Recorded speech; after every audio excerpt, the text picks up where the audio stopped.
Welcome to OverBoost 41. OverBoost is a podcast interview series featuring discussions with speedrunners about their history in speedrunning and gaming and the runs they're passionate about. I am your host, PMC Trilogy, and with me today is ApacheSmash. Thank you so much for joining me. I'm really glad to be here. As soon as I saw that you follow me on Twitter, I was like, I hope he's going to ask me to come on the podcast. I really want to do that because I listen to it anyway. So, thank you. I'm flattered. I know I've been, people when it comes to like Twitter and streaming and everything, I feel like people get really caught up in, I don't know, like certain arcane things about the numbers of like who, how many people follow you, how many people do you follow. And I think at a certain point with the podcast, I was like, I just got to start following speedrunners. And it's a great way to see like, I don't know who's cool, because let me tell you, some people get crossed off real quick. Don't make bad tweets. All right. It's the quickest way off of this podcast.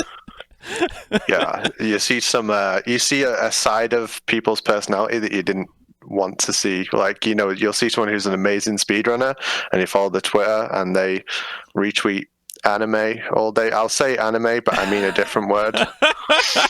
A very specific sort of anime. I mean, it's true. There's definitely at least one person.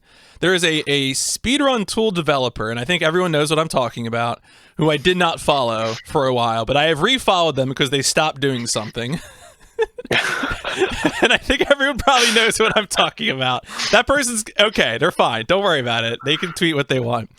I always start these with current events. And so the thing that I wanted to start with was, if you were listening to us, if you're in the channel when we went live and I got Apache on the call initially, I think you referenced it, which is the Metal Gear Speedrunners community is, if I'm understanding this right, is doing a Metal Gear Solid 3 European Extreme tournament this weekend. Is that right?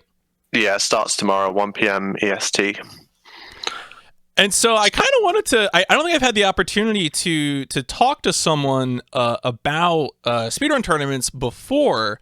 So first off, just as maybe a general format introduction for maybe someone who's a speedrunner or a fan of speedrunning but has never watched a speedrun tournament, what does that consist of? And you can use this tournament as an example. Yeah, so the tournament that's taking place tomorrow is 5 players doing a double elimination bracket. So each match is 1v1. It's a full game of European Extreme Metal Gear Solid 3. So they will race in that game. We have load removers for each player. So someone could finish first, but actually Metal Gear Solid 3 is a mess for loads. I won't go into it too much right now because I'm sure it'll come up later. But it's essentially best of one. You win, you move on. If you lose, you go into a loser's bracket. Lose twice and you're out. So that will take place over 3 days because we don't want... you can play multiple games in a day, but only as many as 2 times. We don't want people... It's an hour and a half run, so we don't want people racing like 3 times in one day, etc. Now, 5 is a pretty jagged number for a double elimination bracket. Is it just sort of seeded in some way based on like leaderboard position or something? Or? Yeah, it's seeded based on PBs. So just if the best PB is first. And we had it set up differently, but we had like last minute dropouts, and there's nothing you can do about that because at the end of the day it's a hobby and people's lives are more important. So that was a shame. So we just had to kind of like make it work last minute, and I mean about an hour ago we had to make it work. So I wanted to ask, I want to stick on this topic of speedrun tournaments for a hot second. What do you think makes a good speedrun for tournaments? I know, because I recall that prior to this, the Metal Gear Speedrunner community had a Metal Gear Solid 2 very easy tournament, I think, right? Was that the one? We had a league. We had an 11-week league with a championship at the end. It was too long. It was great and viewers loved it, and we always had a lot of people tune in, but for the actual people taking part, it was just maybe 4 or 5 weeks too long. a lot of players, myself included, were extremely like burnt out of running that category. MGS2 very easy. It's like the first game I got into, the first speedrun I got into. And I loved it so much, but there weren't that many people on the leaderboard, and over time it just grew and grew and grew until we had like 40 plus people. And we had tournaments previously and we really enjoyed them, so we were like, let's act, well, me and D-Limes13, who's another Metal Gear speedrunner, we were like, well, let's do a league. It was so hype. 11 players, 11 weeks, championship at the end, it'll be great. And we just really didn't anticipate like how much effort and how much strain on runners that actually puts. So learned a lot from it. Yeah, no, the impression I've gotten from other communities, like off the top of my head, I know like the GTA community has often had tournaments that just went on too long. And similarly, the retro gaming live TV community seems like they almost exclusively do one night only tournaments. Now, of course, a lot of older retro games are usually much shorter, so that helps too. But definitely it's it's a sort of thing where I would be curious. Do you think the league format is entirely out, or is it just like needs to be a month, 4 or 5 weeks? I think it was, for it to happen in the first place, it was a very special situation. You had so many active runners. Like, I think Metal Gear as a whole, it has got a lot of runners, but to have individual you have to have everyone on the same category on the same game and all playing it at the same time. Like, I think it was just a really special situation. Not that I don't think leagues will happen in the future, it's just they require so much work and so much like passion going into them before they'll even manifest in the first place. So if we were to do a league again, I think big lessons were learned, less intensive format over a shorter period of time, but leagues are good, just done better. Sure, no, that makes sense. One more tourney question before we'll get to the proper history stuff, which is if you could pick one game in category to do a tourney or league in, what would that be? What would be your dream? So the one that I'm going to run in myself? Yeah, if you were to participate in it as well, yeah. I mean, to be honest, the fact that we had a V League to begin with was a bit of a dream. Like, for a long time, it seemed it wasn't going to happen, and that other people wouldn't be into it. So the fact that so many people came out, and I know I say the fatigue issues and stuff, but like overall, it was amazing to do in the first place. And the other thing would be Metal Gear Solid 3 European Extreme. I love it a lot, but I'd love to do very easy as well at some point, because I like every difficulty in the games I play. Cool. No, it's one of the neat things to me as a viewer of Metal Gear Solid games, which is the variety of strats for the different difficulties. But let's go. We can cover some more of that later. Let's go back in time. Let's figure out where does gaming start for you? What is the history there? I mean, I can remember playing like the Sega as a very, very young kid, but when I really, really got into gaming was like age 8, 9. I used to go and stay at my sister's house. My sister was like an adult when I was a kid. She's quite a bit older than me. I would stay over at her house on weekends, and she would have like the newest consoles, newest games, and I would turn up at her house on the Friday, and then I would sit in front of the console until it was time to go home on Sunday. Pretty much, I must have been a really easy kid to look after. No way. What console was it again? Did your sister also have a Sega? She had the PlayStation. So PlayStation 1 was like when I can remember Sega, but it's like really like distant memory.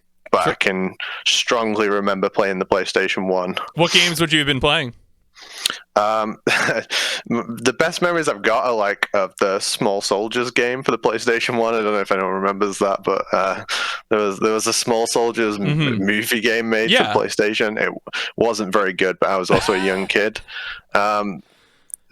Metal Gear was a big part of that as well. Metal Gear Solid was like my first Metal Gear game, but it wasn't until I'm from a big family, like really, really big family. I've got so many cousins, and I used to stay at my cousin Jamie's house, and he was really into Metal Gear Solid and Resident Evil, and I was too afraid to play Resident Evil, so I played Metal Gear Solid.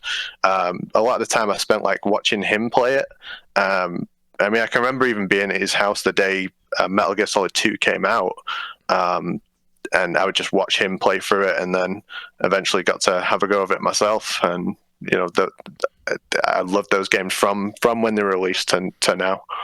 Now, did you have access to the PS1, PS2 like at some point, in your own home, or was it always just like with friends like your sibling or your cousin? No, it was only through like family, and I was really lucky as well, because one day a kid moved in next door. My best friend Kurt, he just moved in next door, and he had all the consoles. But in my own home, aside from like a Game Boy that was bought by my sister, I never had my own console until the Dreamcast came out.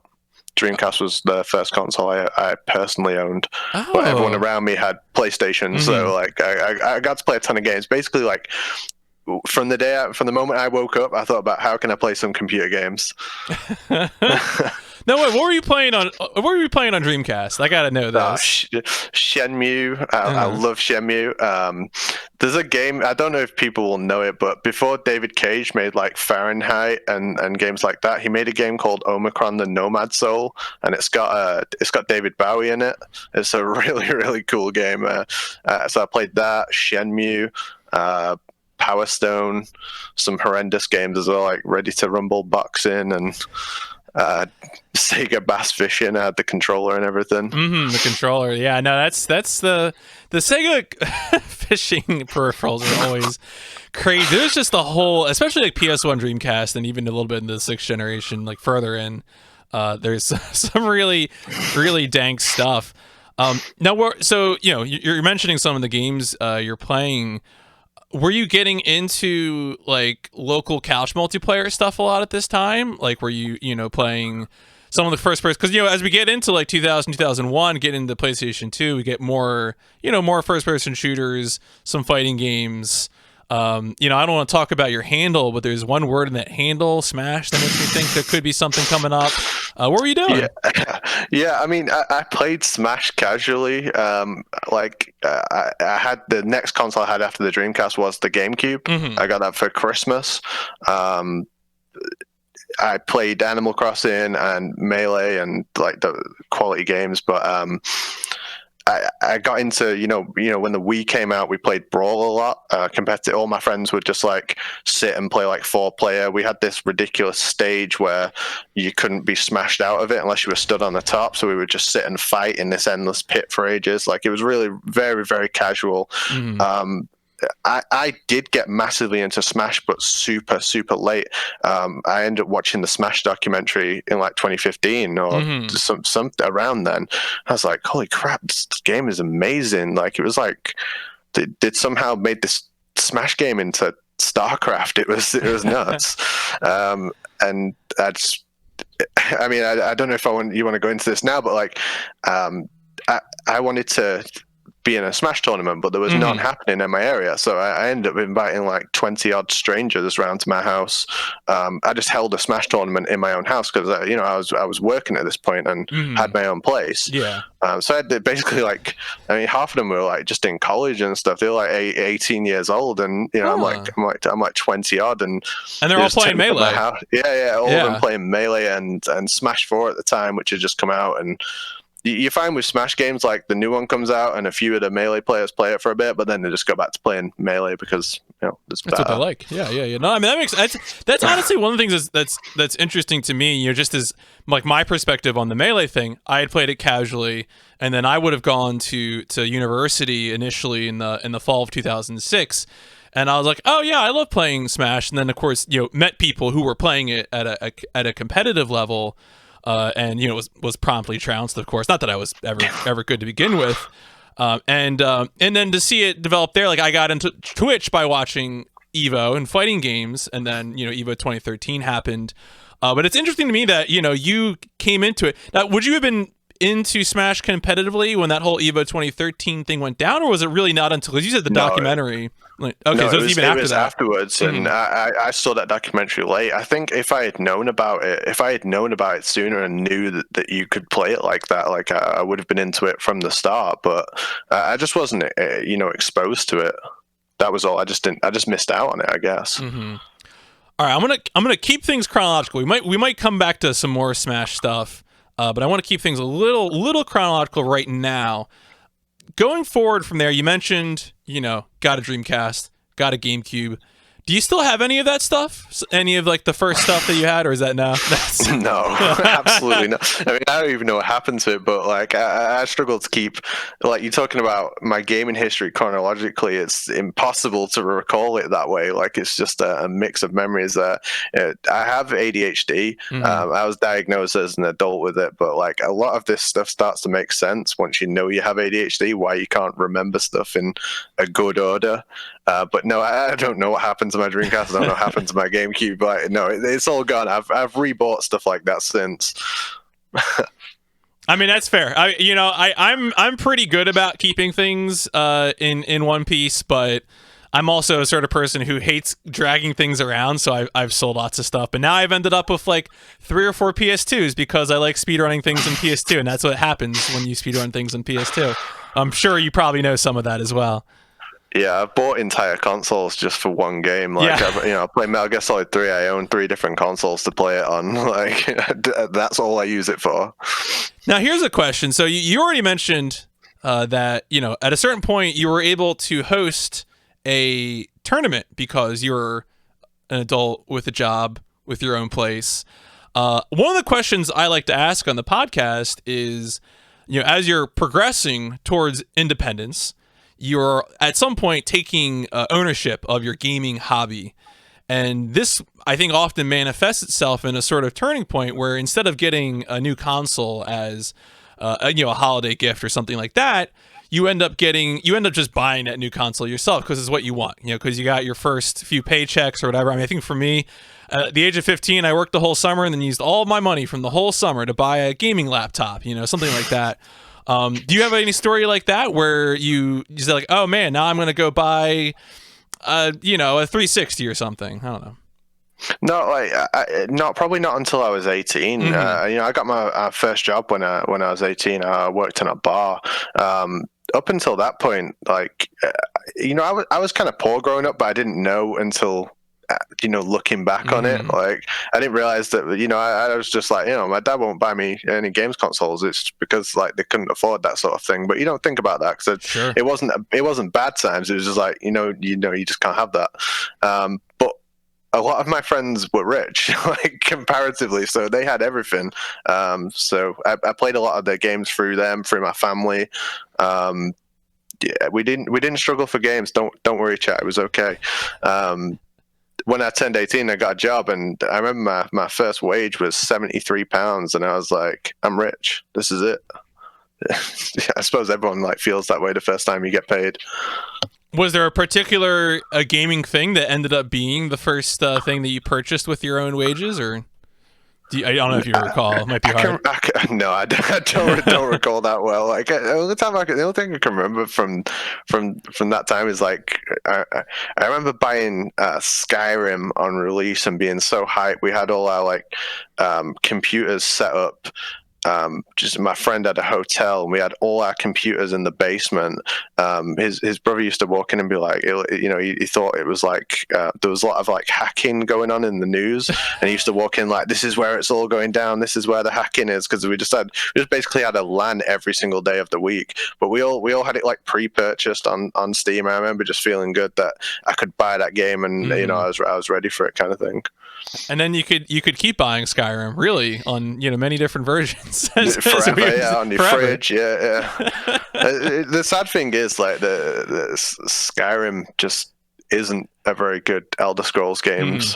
Elder Scrolls game, when you compare it to like Oblivion and Morrowind, is very weak on what makes Elder Scrolls good, which is the story. All right, well, now you brought it up. Can I get an Elder Scrolls power ranking from you in order? I like Oblivion the best, but it's Like- probably more to do with my age than anything else. Like I played Morrowind after playing Oblivion. I love Morrowind as well. I haven't played Daggerfall or Arena. Sorry, like should I play those? But I haven't played them. I don't, I don't know if I can recommend it. I don't. I've only barely looked into it myself. I haven't actually really played them, but no, it's valid. I have not played Oblivion since whenever. What was that, like 2006? It was a launch title with the 360, right? Yeah, so 2006. 2006. Okay. Yeah. And didn't we all think it looked absolutely incredible? We were like, oh god, look how good the water looks. And now try playing that game on a 360. It's horrendous. Oh, the console versions of Elder Scrolls games are truly special, especially like Morrowind on Xbox. That's a treat. It's like when you get categories for speedruns. When it's Oblivion, it's like no out of bounds, but sometimes you will still go out of bounds. And people are like, oh, what about glitchless? There is no glitchless in these games. It just doesn't work like that. What other sort of multiplayer games have you been into? Have you done MOBAs, MMOs, any of that kind of stuff? Well, I'm not showing it yet, but I have a Dota 2 tattoo on my left arm. I got it when I was 18. It's one of the first things I got. I'm 18. I need to get a Dota 2 tattoo. I've got across 3 accounts something like 18,000 hours or something in Dota 2. Like something absolutely. I don't dare go and add it all up. I've played so much Dota 2, and before that, when the League of Legends beta came out and you could only have an NA account, I played like over 2,000 games of that. By the way, I did that, and then when the Dota 2 beta came out, I played 1 game and I was like, yep, this is better, and continued to play that. Did you ever play original Dota? No, I didn't, but I feel like it's another one that I missed. I feel like if I wasn't that into Warcraft 3, I love it now. Like I've gone back and played it with people, and I had friends, and they're like, "Try it out. You've got to try out Warcraft 3. It's so good." And when I did try it out, I loved it. But like when it came out, I just didn't have the kind of computer that could run that. So so I kind of miss that. You miss stuff like that. That's the only MOBA I ever played. It's original Dota, and some of my friends went on to play Dota too, but I never. I always have to ask, because I'm always worried that like we committed war crimes on that, because it was BattleNet and it was a mod, so we had programs to kick people, which I'm pretty sure are against terms of service. Folks, please never look up me playing Dota. Thank you. We'll keep going. But no, it's cool that you're very much into. You said Dota 2, and you've done some League. Did you ever play Han? No, I never played Han. I feel like I got into all that stuff just after Han. It was like kind of like League of Legends, when the beta came out, people were starting to play it, and like you could just tell it was about to take over the world. Like everyone played that game. The most social game in the world was World of Warcraft up until that point, which I also played as well, or play as well. I do really like World of Warcraft, and I'll play TBC Classic when it comes out. Like you could just tell that it was about to take every social gamer in the world, and it did. Like, no, it's become quite the phenomenon. We talked earlier about Smash tournaments and kind of following scenes. With something like MOBAs, do you have opportunities over where you are to see any? Because I know. I had the opportunity to see the League of Legends. I think it was like semifinals one year in Madison Square Garden in New York City. Is there anything like that over where in your area where you'd be able to see something live that was a MOBA played competitively? Or well, I played with a lot of Americans, and I was actually going to go to TI2 cool. right up until a few weeks before it, and then I lost my job. The place I was working at closed down, and I just couldn't like I had the hotel to stay at. I had the flight, but I was like, I'm not going to be able to eat and stuff when I'm there, and I don't want to rely on these people that I don't actually know, even though they're telling me to come and stuff. But I'm like, that was just one adventure too far. Maybe I should have gone, but I didn't want to risk it. I did go to ESL in ESL 1. What is the name of that tournament now? But it's basically in Germany. It's a Dota 2 tournament in Germany, in Frankfurt, and that was the first time I'd ever been to Germany. amazing tournament, and they had like an after party in a nightclub where they had the most ridiculously good DJ and a nightclub full of men who don't dance. So that was a shame, but I got to meet a lot of the players, and a fun story is my friend kind of looks like Theon Greyjoy from Game of Thrones, and he had gone into the nightclub ahead of us, and so we started like tweeting and telling people that we think Theon Greyjoy from Game of Thrones was there, and it was massive. And then when we get to the nightclub, we see people taking pictures with him and stuff. So we kind of set him up like ahead of time, but it works. He looks so much like him. Alfie Allen, the guy's called. Okay, interesting. That's a good one. That honestly, whenever people think you look like something, you gotta take advantage of that opportunity. Is how I feel about it. I know all the time when I do marathons, people say I look like the Ed Helms, the guy who's the dentist from The Hangover, which I feel like I need to take advantage of somehow. But it's I haven't seen it, but my brother gets told he looks like someone from that film as well. Like, well, maybe that's it. Maybe we're doppelgangers. There's a speedrunner, a Metal Gear speedrunner, who really looks like Mike Shinoda, so I've been like terrorizing him a little bit on Twitter. Wait, what does he look like? Mike Shinoda, from Linkin Park. Okay, no, He's the one who raps in Linkin Park. Yeah, I got you. No, that works. That's very good. I mean, again, take advantage of it, right? You got to work with it. Well, this is a speedrun interview podcast, which does mean I do need to ask the requisite question. When did you first learn about speedrunning? I can clearly remember watching Joshimus's Grand Theft Auto San Andreas run from an ESA VOD. I think it was 2014 or 2015. Oh, was it the legendary world record one? Was that it? It was like he was trying to get sub 6. He kept talking about how he wants to get sub 6 in a marathon, and I was just watching him destroy these levels, and I love that game. Everyone loves San Andreas, right? Like, it sold like hotcakes. Everyone's played it. But I just couldn't believe how good he was at these levels and just moving through the map. And I was like, I'm not going to watch a 6-hour video. And then 6 hours later, I was sending it to all my friends, like, oh my God, look at this section. Look how he does this. And, that was it. Like, speedrunning was in my brain from that point.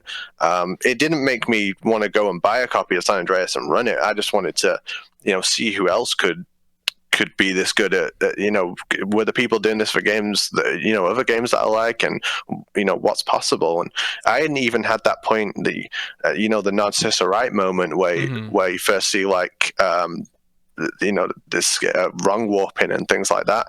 I hadn't even had that moment yet, but I just couldn't believe people got so good at single player games. And yeah, it was, all I thought about. Now, what made you take the step of thinking about doing it yourself? I used to drink a lot, and me and my friend Adam were extremely drunk one night, and we were just watching random speedruns on YouTube, and I was like, I'm going to do it, Adam. I'm going to speedrun. I'm going to speedrun a game. I'm going to speedrun Metal Gear Solid 2 Sons of Liberty.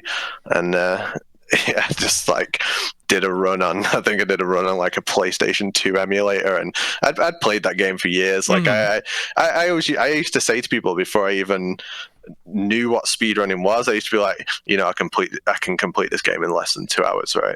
Like, how fast I can complete this game, because I had just like played through it, so many times, but I wasn't good at it. I wasn't good at it at all. And I know you get this story a lot because I've listened to people tell this exact same story on your podcast before.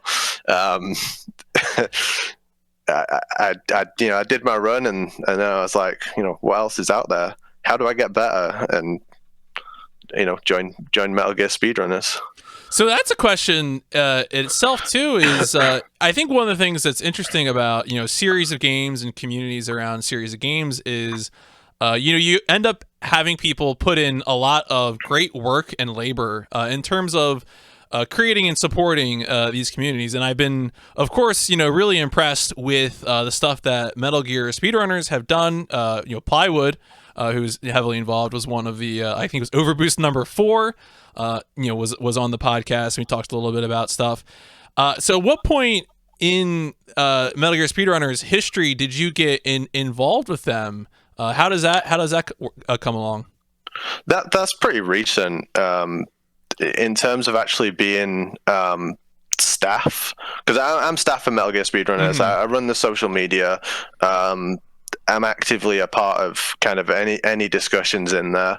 That was a slow process. I think when I joined MGSR, I wasn't the right person to be a member of staff. That took time, and also I never wanted to be staff. I just wanted to do certain things for them because I felt like, it's stuff that you're interested in. Like I like Twitter. I like posting stuff on Twitter. I like doing things like that.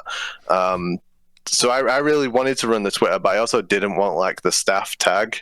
I just wanted to remain a member of the Discord, because once you're staff somewhere, you kind of I feel like you're drinking the Kool-Aid to some extent, and you have to back them on decisions even when you don't agree with them. And I didn't want to be in a situation where I didn't think what they were doing was right, and not that they were doing anything untoward. I just didn't want to be forced onto their side. I don't know if I'm explaining that right, but I wanted to keep my individuality as part of the community. And since joining them, I think like I still have that. Like the Plywood, Mini Omega King, Tyler, D-Limes, they're the admins. They're more interested in hearing what you actually think about something when it's community involvement, community issues that arise. They're much more interested in hearing what you actually think rather than you just agreeing with them. They're not the kind of people.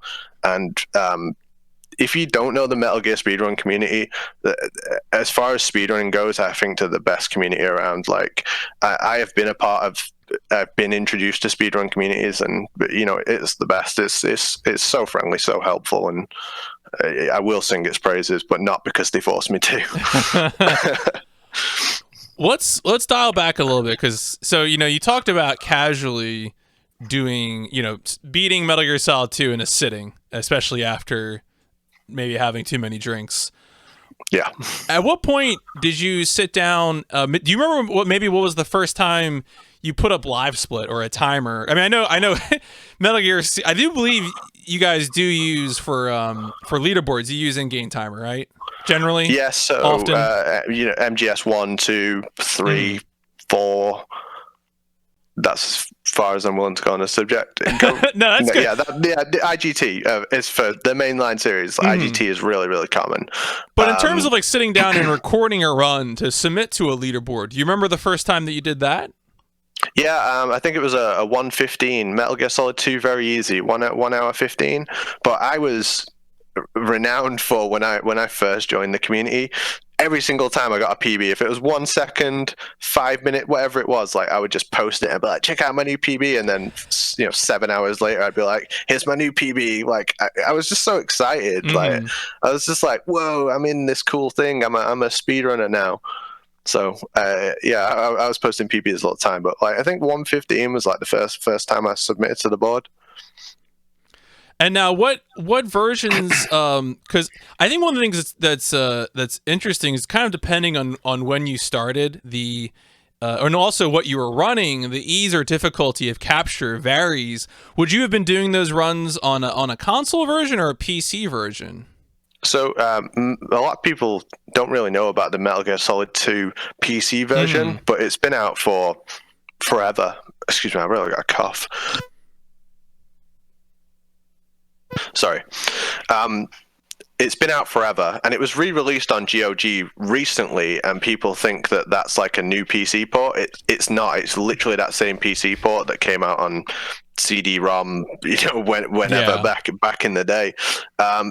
There's a guy called V-Fans. He's just an Italian guy. In his bedroom, he just fixed this PC port, makes it run on all modern consoles, can upscale the graphics, and it's the best version to run on, because when you go through a door, it doesn't count the time it takes you to load the other side, which is something a lot of games have problems with. So it was the fairest version to run on. It's the easiest version to get open. It's got an auto splitter. There's guides for it now and everything. It's really easy to get into. And of course, being on PC, it's easy to capture too. As compared to having a capture card. That's a weird one. Like when I started running MGS2, people were just like, "Oh, you just use this Streamlabs OBS, just download it, put the thing in, it'll record your runs." And I was like, "Yeah, but what about the file size? Isn't it massive?" Because I was like used to fraps. I was used to using like fraps. Do you remember how big the files were when you were recording? I was like, you can't just record an hour of footage. Like the file size will be too big. So you know, that was an experience for me to learn about how easy it is to capture stuff these days on a PC. Yeah, no, it's a real change. It's fun. I mean, if you've listened to the podcast, you know I've had some people on that were back in just in TV, and I was like, "So how did you capture anything?" And it was every story is a nightmare, but you know, I'm happy to have OBS. I'll take it. Oh yeah, it's brilliant. It's absolutely brilliant, and I think I feel like speedrunning it's obviously getting bigger, but I still feel like it's in its infancy. I think it's got a huge way to grow yet. Now, what about with you know, you're watching speedrun streamers on Twitch, so you're already familiar with that idea of streaming speedruns. Was there a particular point when you just got more active with it in terms of, because it sounds like you already have a love of posting. You might be the first person on this podcast to say I just love posting on Twitter. I don't know. Yeah, I really do. Like, I'm like, I always say follow me on Twitter at ApacheSmash whenever we're doing like Metal Gear Solid. If I'm on the MGSR channel or I'm in anyone else's streams, like when D-Limes used to stream, he would just be sat in Discord, and as soon as he'd walk away from his computer, I would go, "Yeah, if you're enjoying the show, guys, you can follow me on Twitter at ApacheSmash." Like, and it just became kind of a meme. But like, you know, you'll hear people saying that on Metal Gear Speedrunners, like other people who are not me will say that now.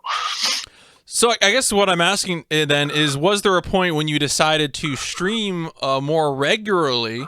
You know, I know we got our day jobs. Neither of us are full-time streamers. Was there a point when you made an effort, you know, wanted to do that just kind of on a more regular basis, where you're like, oh, you know what, I can be someone who streams speedruns too, even if I'm not maybe a capital S streamer? I hate streaming. Like when I first did it, like. I streamed a little bit when I first started speedrunning, and I didn't like it, and I just felt uncomfortable. Like I just didn't want to be there, and I would sit and stare at the view count, and I would say something, and the viewers might go from like 10 to 8, and I'm like, oh my god, I shouldn't have said that. And I was just having a bad time. I just didn't like it. I couldn't like tune into it at all. But I loved going to you know, like charity marathon events. So I liked running, and I liked posting my times, and I liked doing like showcases and things like that. But I just couldn't do it on my own stream. I just didn't want to do it. It was only, you know, January when I came back and started streaming every day that something changed. Like I went to different streamers and asked for advice and said, like, you know, I feel like this when I stream, and Plywood gave me some solid advice, like, you know, hide your view count, just concentrate on what you actually want to do with your stream. Don't worry about what other people want to see. Just do your thing. And you know, so I've just finally got into it, like the start of this year. Yeah, you know, I feel like streaming is one of those things where it can be hard to know how you feel about it without jumping in the deep end a little bit. Like, I hate to give that advice to people, you know, to like really put yourself out there, but it's just one of those things where you need to be able to, I don't know, like do all the things that you do when streaming, but also be able to think about it. And that's, you know, it's a thing that requires practice, right? You know, any sort of exercise like that. You end up just having to practice. I did want to, while we were here, I did want to bring up this question, because I feel like, you know, I don't know if I got a beat on this. Do you feel like for you personally, there is a particular point or appeal to speedrunning, or like you have a certain mission statement, meaning like, you know, you love finding routes? Is it just that you love playing the games over and over again? Is there a particular appeal that you would say that speedrunning holds for you? I think speedrunning allows you to be the best player at a game that isn't multiplayer. It allows you to like take ownership of a game and play it in a really cool way. Like you know, for me, I can use Metal Gear Solid 3 as an example. I love that game so much, and now I want to be the best player at it. Like I want to be, no matter what, I want to under any metric you can measure it, I want to be the best MGS3 player. And if you like that game too, I want to be able to show you how to play it in a just a really cool way. No, that's a good answer. I think that sharing element too, which I think what I should have picked up on as an interviewer is that you were really excited about marathons, and I think that sharing, is a major component of why I think people get excited about marathons. Let's do some takes, some individual game takes with speedrunning. Earlier you mentioned, Metal Gear Solid 2 was a part of that story. And then Metal Gear Solid 2 would have been the first one that you recorded as well, right? Because you mentioned, okay, so that's the first game, that's the first speedrun. I always like to make sure I get that one on the record. Of all the speedruns that you've done, what is your favorite speedrun? Let's narrow it down to a category too, specifically as well. European Extreme MGS3. Mm-hmm. I think what people have done with it, I mean, people have speedrun it and submitted to SDA and things like that since it came out, pretty much. People have been exploring that game for years and trying to play it in this amazing way, and it's such a difficult run. Metal Gear Solid 3 on Euro is game over if discovered, so you can't be spotted by the guards at any point. And people took it one step further and they wanted to get the highest rank as well, so no kills, no alerts, no continues, no life meds. So not only were they going to play it fast, but they were going to play it as perfectly as possible. And when I first started playing it, it was so well routed, and as we started exploring it, we were finding new things as well. And it's just been out for so long, and I still think there's another level to it. I still think there's another. You can talk in terms of time save, but I just feel like we can play it better than we do. On the flip, I think I'll play it forever. No, that's fair. I mean, it's those games. I mean, what's so fun about those games? I'm only a casual player. I think I've played all of the mainline ones, and I recently replayed 2 last year casually. And there is just such a level of depth to them, which is fun, which makes it worthwhile, to dig for those things, because so often you really do find stuff, intended and probably unintended too. Yeah. Metal Gear Solid 3, I mean, we're beginning to find skips, and it's basically just one guy. He's called Appel, who last year was just on a mission to find every buggy, every glitch he could in that game, and he found all kinds of crazy things that were just completely unknown before. On the HD collection version specifically, he found a way to skip the pain boss fight. There isn't a way to do it in European Extreme because it requires multiple fake death pills, but on every other difficulty apart from Extreme, you can literally just skip the fight, and that was only found last year. The PS2 version, he found entire sequence breaks, ways to save 7 minutes, which haven't even been performed in a speedrun yet, because the PS2 version, it isn't ran as much. But this glitch is so unbelievably hard to do that I want to get around to it eventually, and do it in a run. No, that's cool. That's it's neat to see things be discovered. I know when I had Plywood on, he gave me the history on the Metal Gear Solid PC version falling apart, into a million pieces. And to see, I don't know if Metal Gear Solid 3 is going to be quite as broken as a Metal Gear Solid PC, but nothing is. Nothing will be that. Yeah. Is. But but still fun to see things being discovered. What's the flip side of this? What is the speedrun that you tried to do, but ended up being the worst speedrun? The one you're like, I did this once, probably not coming back to it. I don't think it's fair to say it's bad, because I still like watching it. But I did the Elder Scrolls Oblivion No Out of Bounds.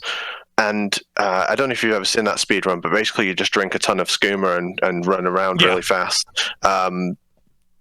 I love watching it. I think it's great that people speedrun it in that way, and they use the first patch to be able to duplicate items that they need. And I just didn't enjoy physically doing it myself. And I played it for a bit. I got an okay time, and learned the route properly. And as I was involved in it for a very brief spell, I was in the Discord, and we were working out this way to get the armor of Tiber Septim early by essentially you needed to get a staff off an NPC that you kill earlier in the route. So you would kill him, and he had like a 1 in 30 chance of dropping. I might not be correct with the numbers, but low chance. He had a low chance to drop this staff, and he needed this exact staff to get the armor of Tiber Septim later. So at this point, you had to kill this guy. If you didn't drop the staff, your run was dead, or you could save just before you kill him and keep loading in and eventually get the staff. Then you had to get to the armor of Tiber Septim room, and basically it's just a piece of armor behind an invisible barrier. It's no out of bounds, so you can't just go straight through the barrier, which there is a way to do as well, quite easily.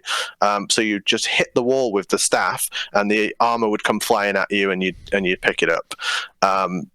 That is amazing to watch. Like watching someone do that, like Sandy X is a guy who runs that. Bubble Stealth Wago ran it quite extensively. It's great watching them do it, but I just didn't want to physically do it myself. So it's not that I don't like it, it's just that that's not how I want to play. No, that's extremely fair. That's I have another question later that you might have already answered, but how about a game that you would like to speedrun, but you have not gotten around to it yet, either for time reasons or it just doesn't fit with what you're doing right now? I really, really want to speedrun the Minish Cap. I think it's the best Legend of Zelda game. It was made by Capcom, by the way. Like, it's cool. I didn't realize that until recently, but they just were like, Capcom, make a Legend of Zelda game, and in my opinion, they made the best one. I adore that game. I think the speedrun only adds to it as well. I know when you had Waifu, when he talked about like he didn't want to speedrun a game because he didn't want to ruin that game, and I feel like that's possible. That's definitely possible. But when I look at that run, it's just playing the game in an extremely skilled way. I like it a lot. No, that's neat. No time. I only recently casually played that. I think it was like last year I casually played that for the first time, and I had a lot of fun with it. And I have not seen a speedrun of it, but I would be very curious to see, whether it's broken or not. And it sounds like it's mostly intended from what you're describing, but I'm sure it would be great. It is a fun game. There's a couple of different categories, but like even the 90% is like a display of skill and memorization and some glitches as well, like tasteful glitches. That's what I always like to say, like tasteful glitches. Tasteful glitches. Okay. What about your favorite speedrun to watch that you have no plans to run yourself? Grand Theft Auto. They're too long, but oh my god, are they good? Like, now, specifically San Andreas, or any of them. Like I think the Grand Theft Auto games are fantastic. KZ Fru is a fantastic speedrunner. Joshimus obviously as well. There was this Russian guy that I just used to, I can't remember his name, but it was just a Russian guy on Twitch. He didn't speak a word of English, but he used to do Vice City all missions. I just sit and watch him for hours. I think those games are fantastic, but they're just a little bit, they're too long for me. Was that Marushko? That might have been Marushko. I only ran Vice City myself, but like I know some of the names. It's obviously friends with KZ Fro, so I've talked to some of those folks. Good folks, nice community. All right, let's keep on moving. One of the things I like to check in on, and I think this is important to do because time continues to move forward and we all keep getting older.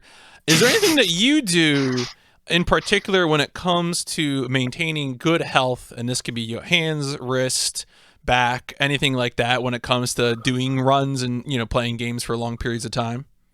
Yeah, I was about to say a movie spoiler then, but I'll just not use that reference because it's not good enough. Is it, how recent is the movie? You can do it. I'm not opposed to it. All right, when Spider-Man's like, Mr. Stark, I don't feel so good. That's my wrist when I speedrun games. My right wrist, especially, both my wrists are bad, but my right wrist especially is just really done in. If I don't stretch thoroughly before I play, and I generally like walk around the house just like stretching, I would have been retired a long time ago. I was in preparation for ESA marathon, and I was so scared going to this marathon. Like, I put all this pressure on myself, like out of nowhere. I had bad wrists anyway, but like I grinded the game every single day for hours and hours and hours because I was just so frightened of making a single mistake there. which no one pressured me to do, and certainly not the event. They did not put any kind of pressure on me. I just put it all on myself. And when I came home from Sweden, I was like, oh my God, I'm in trouble here. My hands were hurting every single day I woke up. So now, like, I ended up going and getting like an MRI scan done and everything. They were like, yeah, it's just like really bad tendonitis. You need to be more careful with how you use your wrists. So, like, as I was saying, like, if I don't do stuff to look after my wrists, I'm going to be gone very soon from this hobby. Yeah, but I mean, I guess the good news there maybe is that the stretching does work for you to mitigate some of the issues.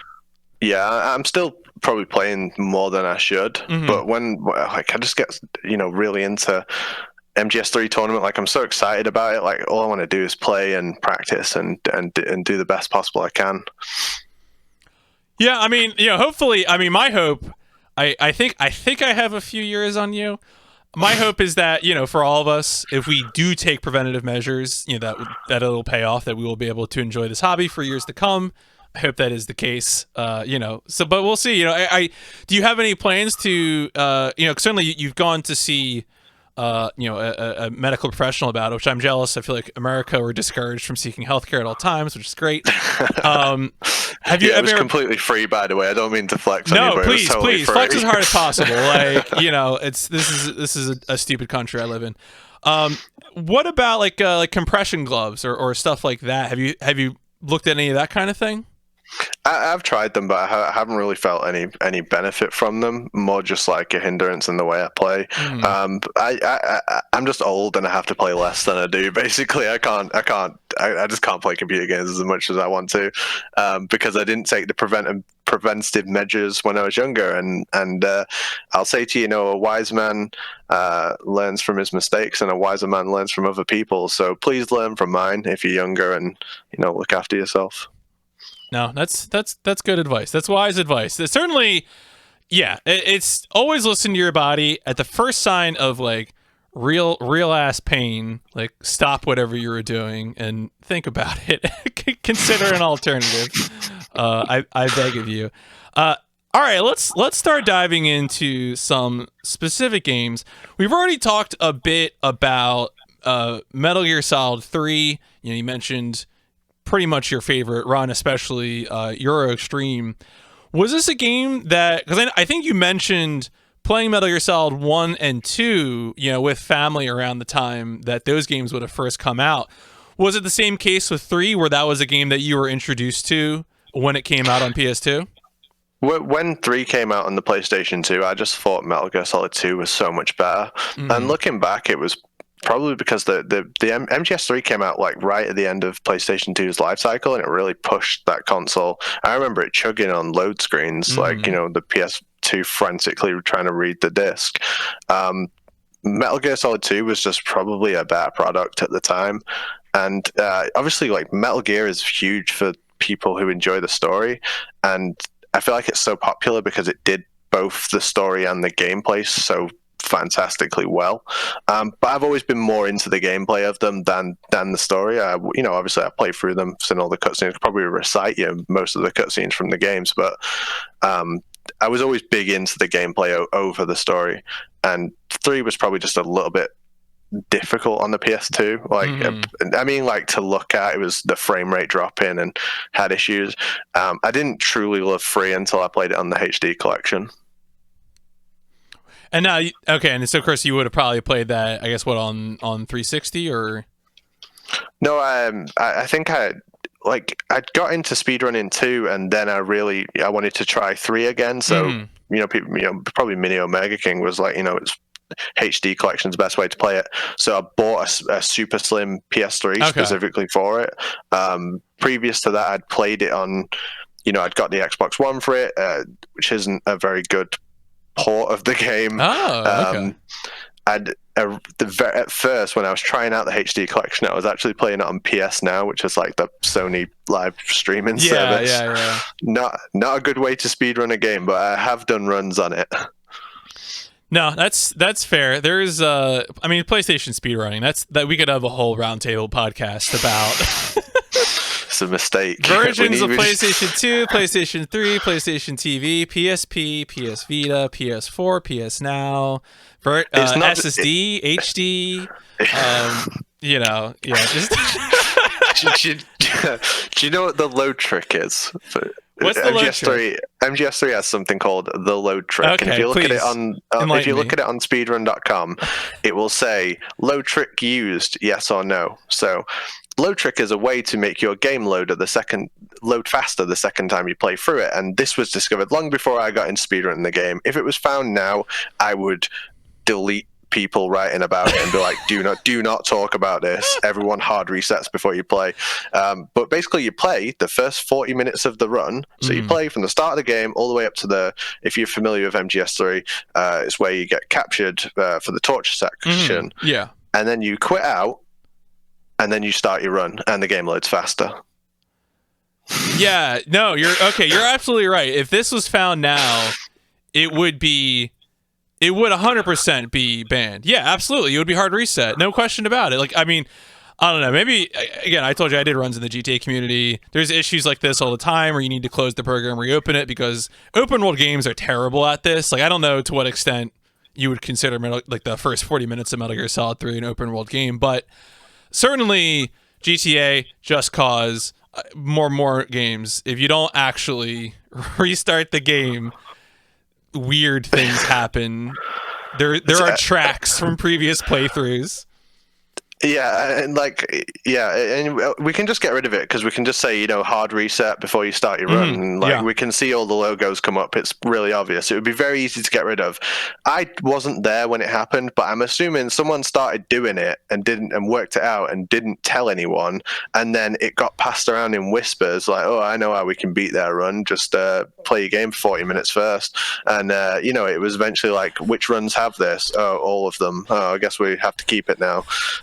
But we've got a guy, Appel, the man who found all the sequence breaks and glitches and so on. He's working on a load remover that can just detect like when your camo index is up, and it can basically just detect when the game is loading. And we're hopefully going to move towards a load remover really soon because HD collection is a nightmare. Yeah, something to enjoy the game. Something really had to change in me to the point where I said, I actually don't care about load trick anymore. I don't care about what the IGT says. I just want to play well. As long as I play well in every single room, and like I don't care if I can't get the world record that's on speedrun.com. I don't care if my time doesn't say that. As long as I played the game really well, that's all that matters. Yeah, no, right. At the end of the day, that's what should matter, and I think that's load removers are always a good thing, but it sounds like load removers will do a world of good for this situation. So that's definitely understandable. Because Metal Gear Solid 3 is a game that has such a colorful cast of bosses, I did want to ask, do you have a favorite boss fight? And you can answer that question. You can interpret that however you want. If it's favorite strats or just favorite aesthetic. Feel free to spin it as you like. Yeah, I love the boss. If you don't know, there's a boss called the boss in Metal Gear Solid 2, in Metal Gear Solid 3. Mm-hmm. She's at the end of the game, not to be confused with the boss called the End, who's also in Metal Gear Solid 3. So stay with me here, folks. At the end of the game, there's a boss called the boss. She's also called the Joy. She isn't the most difficult fight in the world, right? It's like a pattern in a fighting game to be able to beat her. But she's the very last hurdle in your run. And if you make mistakes, if you miss input, like at the start of the fight, she charges towards you and she can either grab you or feign and grab you, and you have to press circle at the right time. If you press it too early, she kicks the crap out of you. Your health is so precarious on Euro that you can die right there, and it's your last challenge. And I like the pressure of it being right at the end of the run, that you have to just perform this sequence of inputs perfectly in order to beat her. I just feel like it's just such a well-placed boss. I like it so much. No, I mean it's a beautiful fight. I think anyone who's played the game, the visual of fighting her in the field of white flowers is incredibly striking and looked good even on PS2, and so that's certainly, and it's cool that I think it is a fight that draws in on it's a meme that they talk about CQC during the run, but it really does pay off, in that fight for sure. She taunts you with it, and then you have to use it to defeat her. If you've seen it in the speedrun, we kind of just quick reload sniper headshots at her and throw stun grenades in the air, like juggle stun grenades. It's a really cool and technical fight. I like it so much. I don't want to do that cheesy. I love all the boss fights, but they're all so unique from one to the next. Like the Ocelot unit is the first boss in Metal Gear Solid 3, and the game is game over if discovered, so you can't get seen by the guards, and this boss fight is 10 guards who, if they see you, you have to start the room again, and there's this huge menu at the start that you have to do before you can even commence the fight, because you have to get an item out of your backpack, which is like a non-lethal gun. And it's like you have to place body shots in some areas, and then you have to move, and if you're moving correctly you get caught, and if you shoot, if any of your shots miss, or if you accidentally hit a guard in the head instead of the body, like you can't do that, because then the roof guard will see you, and it's just so intricate and enjoyable to do. And I've been playing it for like over a year at this point, and I'm not even slightly bored of it. No, there's much to it. Now, I have a question. And this is a historical question. One of the runs, actually, I think I ended up watching maybe 2 Metal Gear Solid 3 runs, but one of the ones I watched was the one that you referenced earlier in terms of marathon preparation, which was the ESA winner 2020 run. And you did, I think, it was the European Extreme on the HD collection version. Yeah. And during the Snake Eater portion of the run, which is, of course, the portion where Snake is climbing the ladder and they play the song Snake Eater, do you know who that was who was dancing behind you? Yeah. So that's my friend Tricro. Okay. So I think Panda was dancing and Tricro was pretending to climb the ladder. Panda, I had never spoken to him before that event. He's a nice guy. I think he did some of the like host desk and stuff. I think he might have checked me in, but he was just like pretending to sing the Snake Eater song and dancing away. Tricro always pretends to climb the ladder when I do an MGS3 run.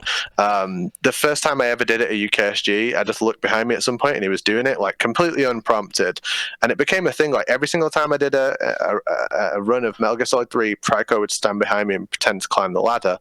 And then at ESA, that run was at like 8 o'clock in the morning. I hadn't spoke to him before, and then he just turned up and did it. Like it was so funny. And then I did the GDQ hotfix. So I was invited by Smooth Operative, which I'm really grateful to be able to do that. So thank you. If you do happen to be listening.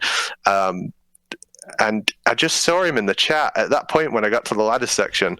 I just saw him in the chat, and he just put, "Don't worry, I'm here." So when I did I do this game at a lot of marathons, by the way. Yeah. So when I did this run at UKSG, I did Metal Gear Solid 3 Tuxedo. He actually sent me like a green screen of him pretending to climb the ladder, and then I played it like on the stream while I was doing my run at the marathon. I was like, I'm so sad that Trico couldn't be here, and then put it on the stream. So that was really funny. Also later in that run, you might have missed it. Like Panda actually went and found a box somewhere out the back, and then like sat behind me in a cardboard box. So I love stuff like that, but I don't set up anything like that. I don't really like to set up anything ahead of time like that, but it just happened organically. I mean, that's one of the nice parts of in-person events is when stuff like that comes together. Let's all hope we can get back to those soon at some point.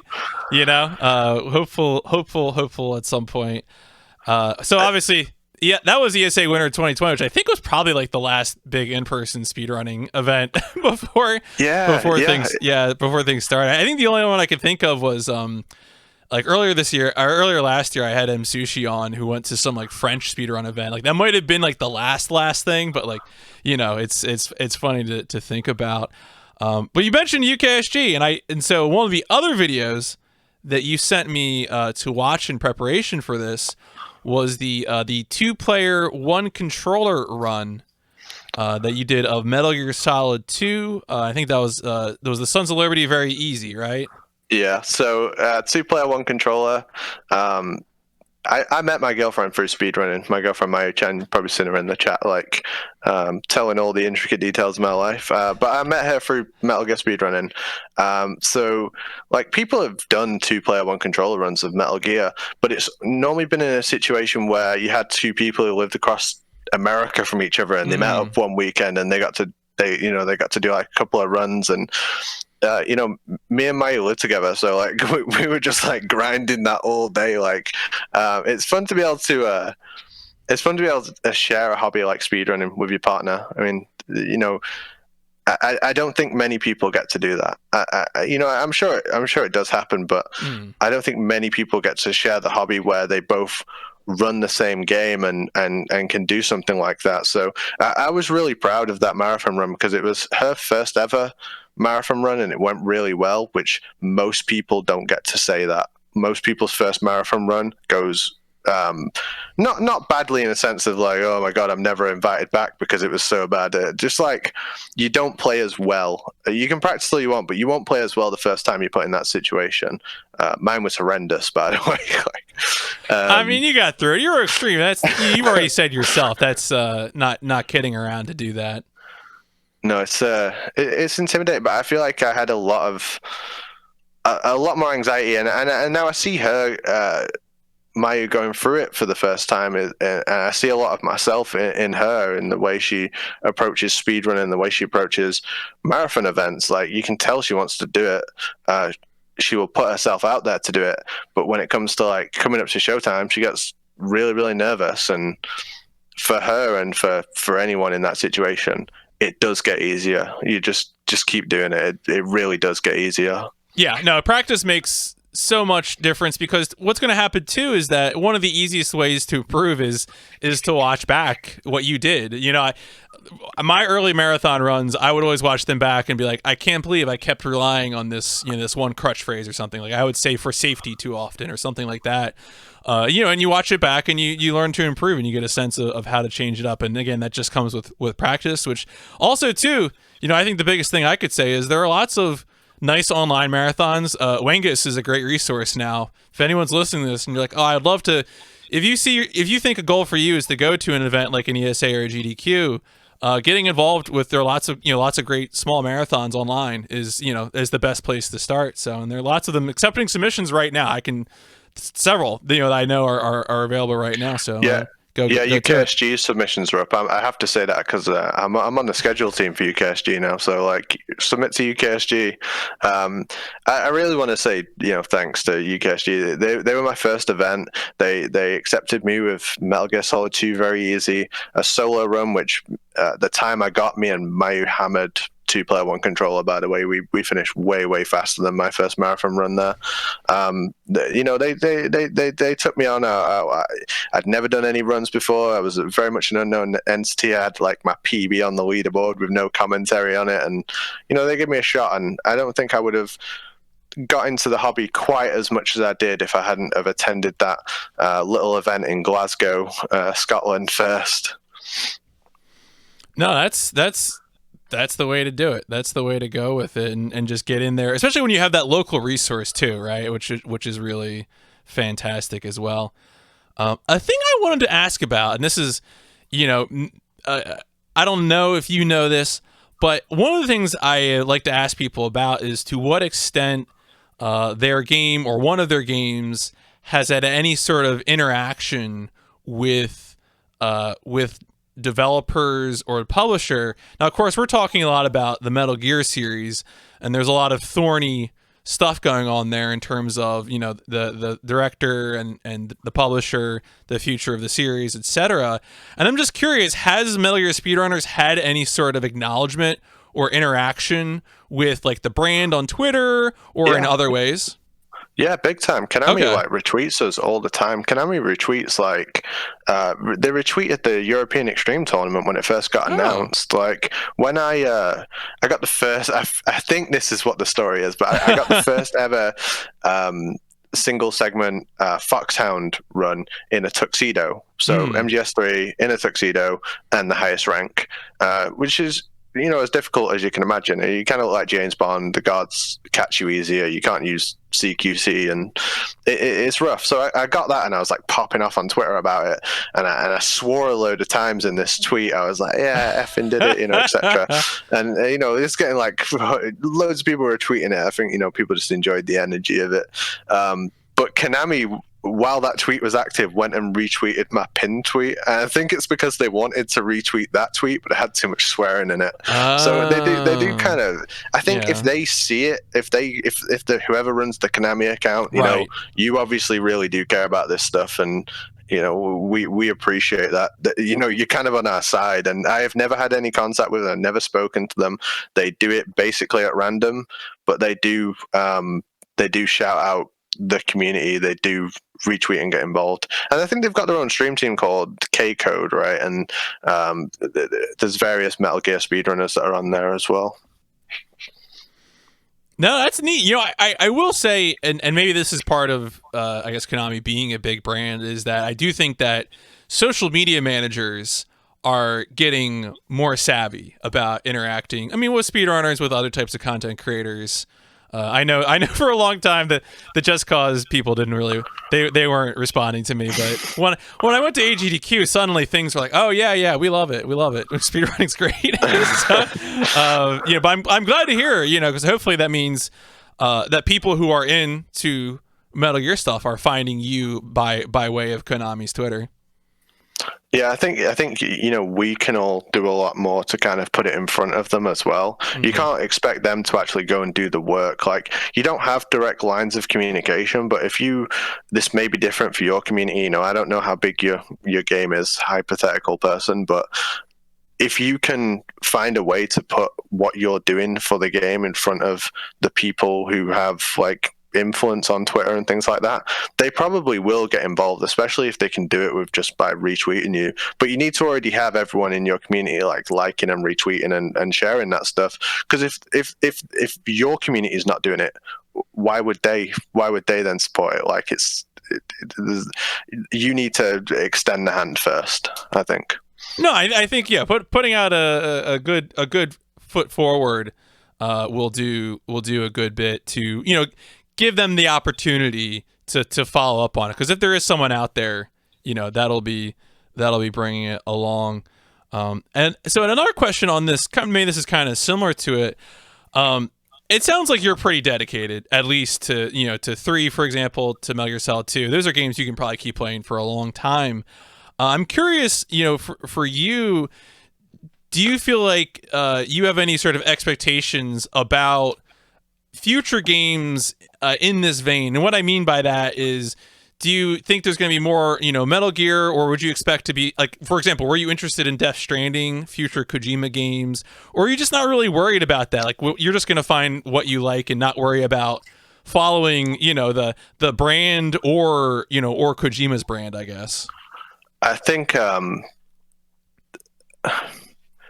it's so difficult to answer, because that you're going to get the hate mail about it. I'm sorry. Well, you don't have to. You think you're going to... I do not like Death Stranding. I'm not interested in playing that, but people have still got the buyer's remorse and stuff. They're still going to defend it to death. Sure. Are we going to be talking about that game in 5 years and saying it was a masterpiece? No. People compare it to Sons of Liberty, and they're like, they didn't like Raiden when he came out, but years later they all loved him. I liked Raiden when the game came out. There might have been some forums popping off saying it was bad that Solid Snake wasn't in the game, but or as much, but it's still sold. It's still sold. We're still talking about it now. I'm on your podcast. I've spoken about Metal Gear Solid 2 loads. I just don't. I'm not big. I'm not big on Death Stranding, though. And I really checked out of I love the way Metal Gear Solid 1, 2, and 3 play. I love the way they play.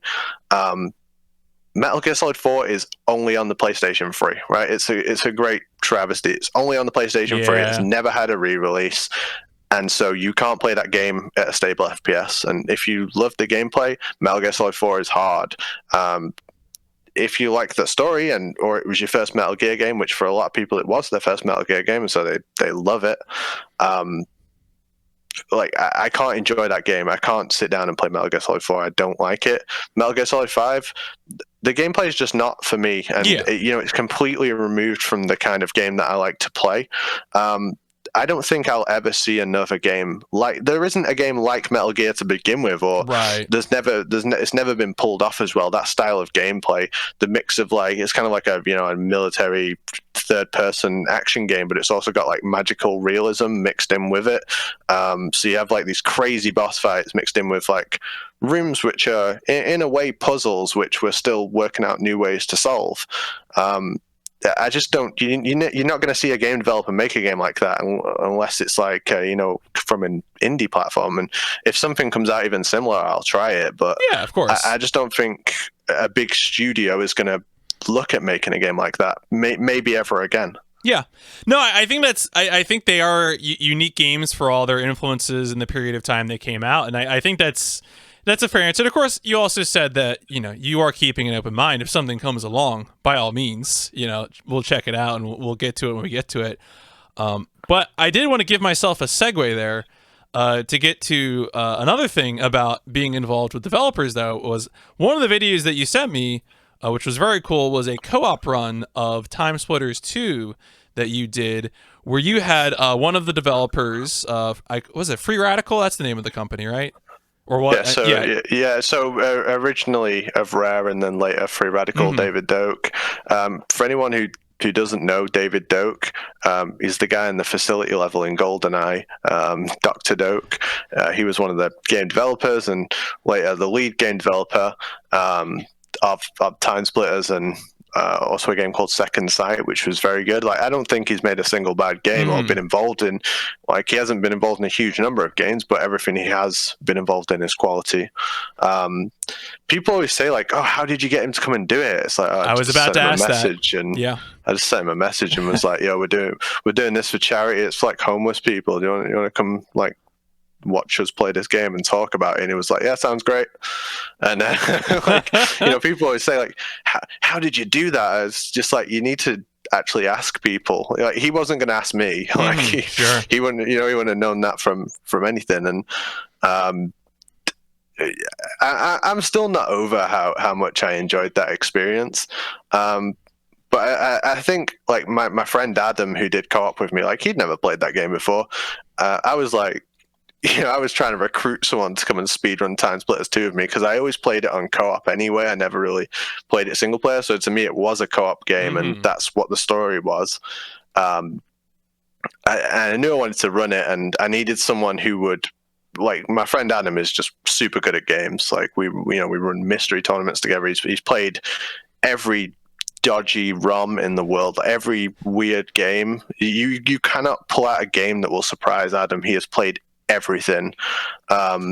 So I knew he would pick it up. I knew he would stick at it. And, like, as soon as we learnt it and submitted it to the marathon, and Pollister had messaged me saying, we'll accept this run, I was like, I'm gonna get David Doak to do commentary with us. So even before I'd asked him, like, I was planning that's where I was going with it. I was like, I'm gonna get him to come do commentary with us, because that'd be so cool. Like, and I don't know, I'm a bit of a fanboy. I was like, Adam, it's David Doak, be cool.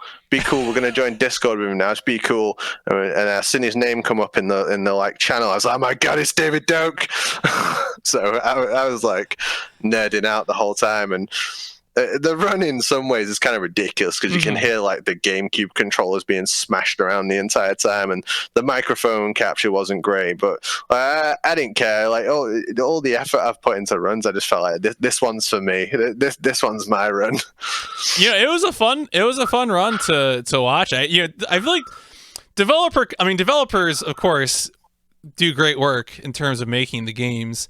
Doesn't mean you're necessarily going to be great at developer commentary, but David held it down. He was fun to listen to. He carried. He absolutely carried. Like, there wasn't a moment where he couldn't interject something like probably wasn't that well known about the game that was interesting. I mean, he literally at one point said they straight up broke copyright law. Like, he's fantastic in it. Like, he was literally like, yeah, we stole this music.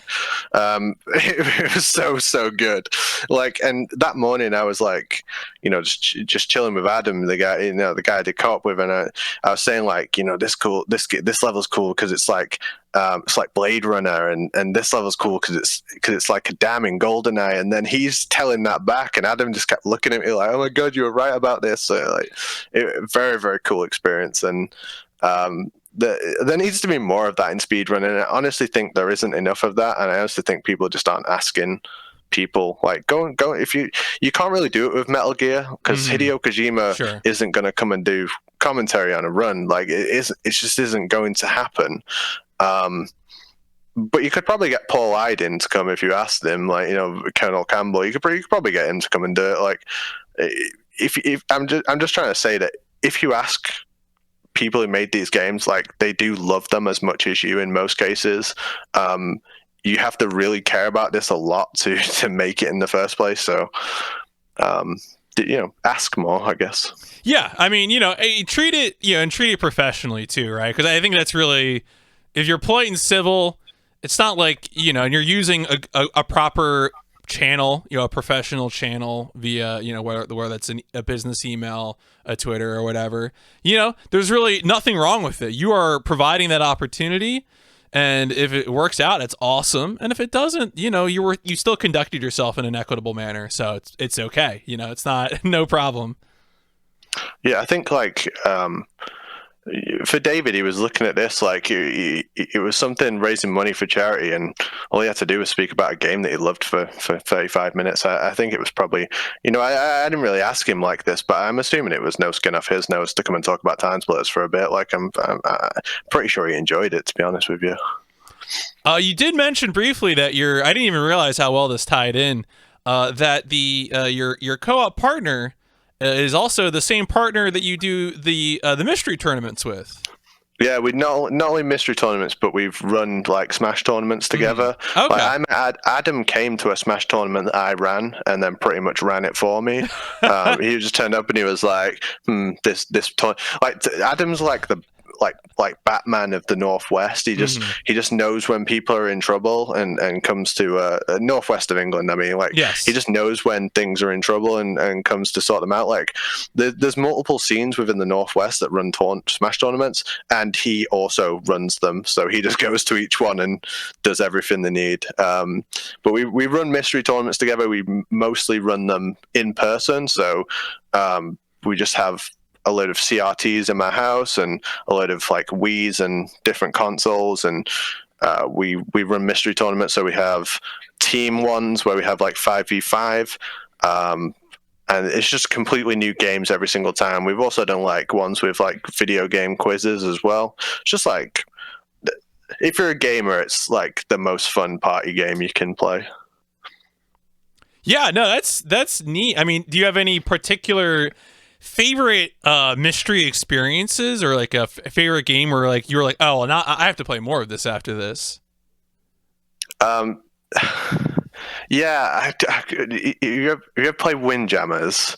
Windjammers, yeah, let's go. Yeah, I played that for the first time at a mystery tournament, and I was like, oh my god, this game is so good. This game is absolutely awesome, and I just wanted to play it all the time. And there's that not so good a game, but a funny experience was the Barbie game where you can switch to the different characters. I always joke that that's where like Grand Theft Auto 5 came up with the idea for character switching. They stole it from that Barbie game. But we just like I'm terrible for playing games. Like I don't play any new games that come out. Like people always talk about games and I haven't played them. So Mystery Tournament was like a way to like, you know, play 20 games in one night. Yeah, no, it's always kind of unusual what you can discover, and especially what other people consider mystery. I'm actually, to some extent, I'm kind of surprised that you would have encountered Windjammers at a mystery event, because I feel like that game is pretty well known. But you know, that's fine. I mean, hey, more people are playing it. That's fine by me. I heard it's massive in France, and like they love it there. But I had never played it. Like I say, Adam is the mastermind with Mystery Tournament. He is. He knows every game, and he's pretty good at knowing what you haven't played as well. Like he'll never want to run a tournament where people have played the games before, because obviously one person will just batter everyone. But like he was he's a knowledgeable dude, and like I say, he came to my tournament, and I was like, oh, we're gonna be good friends, and I just come up with the crazy ideas, and he implements them pretty much. We're a good duo. We're a good duo. All right, I'm gonna start winding down the formal part of the interview, and when I do that, I of course get to introduce the question that I had gotten from last week's guest. I like to, have a series where I take a question from the previous guest, give it to the next one. So last week I had Marforia, who had this question for you. In your everyday real life, what normal mundane task do you find yourself speedrunning? I mean, you start to think about every situation as a speedrun. It's like, oh, how was my route going to the shop? Was that optimal? Like, not so much where you start trying to do traffic skip and stuff, but like you just optimally think about pathing all the time because of speedrunning. But I started where I used to work, we used to have this really boring, and the only way I can describe it is a form, this really boring form that you had to do, and you had to fill it out. So I had people competing in the office for who could do it fastest, and you had to get someone to verify your run by checking you'd done it correctly before you could submit it to the leaderboard. And so we had literally a speedrun.com leaderboard for this thing we did at work, for this form. So it really did affect me, but I get engrossed in stuff really easily. So yeah, speedrunning did affect my mundane life very much. That's good. I think the one I want to shout out, just because you brought up a workplace one, but some time ago I had a musical Daredevil on, and he is a professional architect, and apparently at his workplace he has figured out optimal ways to do things in CAD software, the sort of architectural design software that he has shared with his office. So he's speedrunning CAD, which is certainly an interesting way to do things. Go ahead. You start to notice things like you're doing something, and I wish you shouldn't be increasing your productivity by using speedrunning as a means for your workplace. Certainly not if no one's asked you to do it. But you start to notice that certain things in your job you can, you normally just wait for, but now you want to do something at the same time, and you're like, I found a way to optimize this route. But really, you just do your job. If they want to increase productivity, let them come up with the ways to do it. Don't do it yourself. Now, that does mean that I need from you, for my next guest, a question. It doesn't have to be specifically a speedrun question. Could be, for any sort of thing, but it will be answered by a speedrunner. Do you have any thoughts about that? Yeah. Okay. Because I prepared for it, and I knew you were going to ask me that question as well. But yeah, what have you done personally to make your community a better place? Okay. Interesting. I'm curious. Okay. All right. What have you done personally to make your community a better place? This might actually have a very specific and interesting context. I'm going to DM you. Oh, you're going to tell me who it is? I'm going to tell you who it is. And the reason this is interesting is because this person has a regional speedrunning group. So they might actually have very interesting answers for this. That'll be interesting. If you don't know who that is, that person did have a few runs of this past GDQ. They've done a lot of different games, a lot of different interesting sort of games. I'm checking the second part, whether that's the one that's in the UK. No. That's upstate New York. That's upstate New York. Right. Sorry. I don't know who this is, and I'm not going to pretend I do. No, that's fair. That's fair. Well, hopefully, you will see the episode, so you'll learn exactly. No, I'm excited to share this one. Because the particular geographic location is where I went to university, and so to me, it's very interesting that there is a speedrunning group now affiliated there years after I graduated, of course. But so that'll be, that's the teaser for next week's episode for anyone who's listening. That should be interesting. Now, you already kind of said you might just have to say no to this question. I'm going to ask anyway. Are there upcoming games that you are interested in, that you're keeping an eye on, that you're looking to play upon release? Yes, just one, and it's so sad because they just came out saying that they've fired the people making it and are hiring new people. But I'm very excited for Vampire the Masquerade Bloodlines 2 because I think the first one is one of the best games I've ever played, and I only played it for the first time last year, and I think it's one of the best games, straight up one of the best games ever made. Do you have a favorite? Because, I mean, I only played that for the first time like 2 years ago, and I agree. It's a very ambitious game, and I always... It's so good. Having played so many games, I always value ambition heavily because the game does so many things interestingly. Do you have a favorite... God, what's the term? Is it class or race? I forget what they call it. Clan. Clan, that's it. I was like, there's a specific term. Do you have a favorite clan? Do I have a favorite clan of kindred? Yeah, I do. Yeah, I like the Nosferatu, especially because I'm super into like the actual tabletop RPG. Even I haven't played it myself. I've been watching people play it on YouTube, and there's a person who plays a Nosferatu in that show, and he's so good. It's Alexander Ward, the actor. Just the way it's like, people are monsters on the inside, but Nosferatu are monsters on the outside. They're more truthful, if anything. Like I don't know. I really like Nosferatu. I just like the way that they gave the characters so much by making these clans so deep, and I feel like you can play that game through multiple times as the different clans, and experience this game. And like you say, it's so ambitious, and you can kind of tell the part where they run out of time to make it. Because sadly, the quality does go down. It's so front heavy in quality, right? Oh no, that hotel sequence is going to stick with me forever. It's incredible. It's really good. It's genuinely scary, right? But it's like, you're a vampire. Why are you scared of real estate? Like, you can't be scared of a haunted house. You are a vampire. But it's the way they did the set pieces in that came out before Half-Life 2, but I think Half-Life 2 wouldn't let them release it until Half-Life 2 came out, something like that. They made a set piece in the Source engine, which to me, I mean, I played it last year, and it still scared the crap out of me. I'm not that great with scary games to begin with, but it just worked as a set piece so well. It was horror within the horror where you are the horror, but it still had scary parts. Yeah, I love it. Honestly, I could do a whole nother show where I talk about how much I love Vampire the Masquerade. It's a good game, folks. Play it, and hopefully, you just mentioned that the recent news with the development being troubled, I guess, since Paradox, the publisher, pulled Heartsuit Labs, I think, off of it. Heartsuit Labs, yeah. So we'll see what happens with that. Hopefully, a good game in that setting, comes out at some point, and we'll just have to wait and see.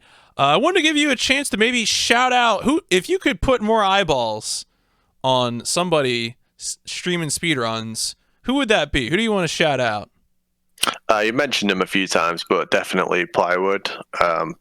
Plywood _. Huge ambassador for Metal Gear Speedrunning. Runs a lot of the games. Expert router, as much as you can be, like a genius at routing. He's definitely up there. Obviously he's having to work quite a lot at the moment, so he hasn't been streaming as much as he'd probably like to, but just a great channel and knowledgeable guy. Like him a lot. Joseph Joestar 316 plays all the Metal Gear games, streams a lot on Twitch. Very enjoyable person to watch it.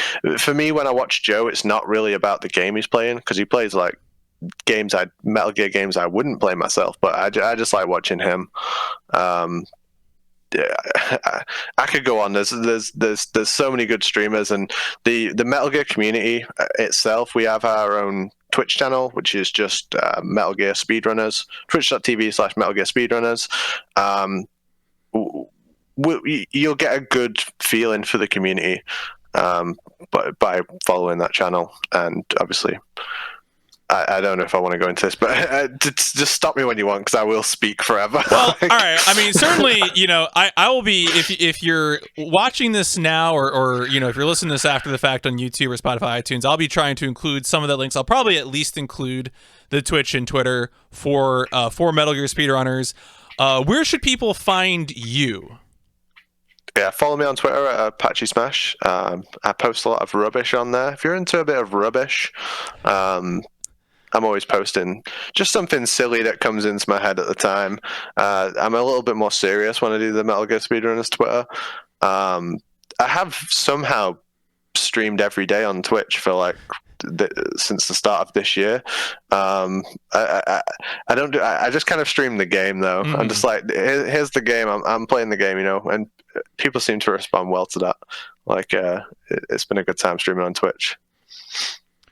All right, so Twitch and Twitter, I put those links in chat if you're with us here live, and then of course, again, if you're listening after the fact, you'll be able to find those links in the description, whether it's Spotify, iTunes, or YouTube. Apache, thank you so much for giving me all this time. Yeah, it's been awesome. I've enjoyed it a lot. Now, if you're a regular listener, you do know that I require one more thing from you. Yeah, I know. I'm so ready. So, in that case, I'm not even going to explain. I'm just going to do the bit. Folks, thank you so much for listening. Let's boost on out of here.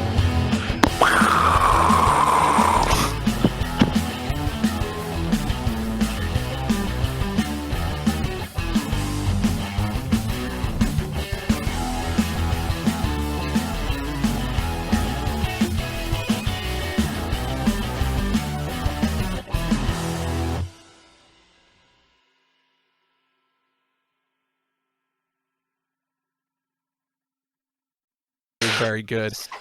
Folks, that means it is live Q&A time. If you got questions that you want to see Apache answer, put them in chat. Just throw them in. Just absolutely overwhelm. We are on the front page of speedrun.com for I think for another 23 minutes or so. So now is your hot seat opportunity. Cal, do you have strong wait, okay. We got this particular question about your glasses. Do you have anything to share about your glasses? I'm not going to require you to volunteer things about your glasses. I really liked these glasses. I wanted them as soon as I saw them, like thick rimmed and the blue, and I was like, yeah, these are cool glasses. I want these. And I was like, oh yeah, so I'm in the opticians. I was like, yeah, how much are these ones? She was like, they're £300. I went, £300? Are you kidding me? She went, the Will.i.ams. I said, I don't care if they're William the Conqueror's. 300, but I like them that much that I decided to get them anyway. But they were, I don't know, I wouldn't normally pay that much money for a pair of designer glasses. I just wanted them. No, that's fair. So, earlier I was streaming before we did this interview, and Albert here, as you probably have inferred by now, is a real connoisseur of obscure video games, and brought up this K-Hawk Survival Instinct, which seems like a real... Is this like Russian? What is this? But I don't know. Did you take a look at it? It sounded like you took a look at it. I don't know if you really did. Yeah. I checked it on Google. I think it's something like the character's called like Kitty Hawk, right? And I saw someone saying there's no fall damage in it, but it's kind of like there's a lot of like bootleg Metal Gear games out there, like Splinter Cell. No, I'm just kidding. I did check it on Google. It looks fun, and I probably would give it a go.